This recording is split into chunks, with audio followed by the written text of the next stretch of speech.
ইব্রাহিম আলাইহিস সালাম তখন আল্লাহর কাছে বলছিলেন, আল্লাহ আমার জীবনের এই ৭০টা পরীক্ষার বিনিময়ে সারা জীবনের আপনার কাছে আমি যা পরীক্ষা দিয়ে পাশ করছি সবগুলো ভালো ফলাফলের বিনিময়ে আমি আপনার কাছে শুধু একটা জিনিস চাই। কয়টা? একটা জিনিস। তবে মজার বিষয় হলো মাওলা সবকিছুই আপনার কাছে আছে অনেক, আমি যেটা চাই সেটা আপনার কাছেও আছে একটা,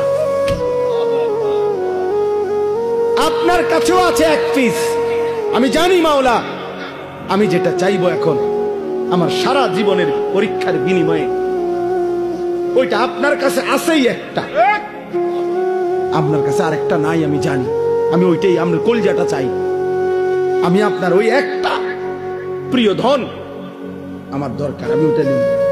আল্লাহ বলছে বলো না ইব্রাহিম দিমু যেহেতু সিদ্ধান্ত নিছিয়ে তোমার আজকা কও যাও যেটাই চাও যত প্রিয়ই হোক আমার আমি দেব ইব্রাহিম, বলো তুমি।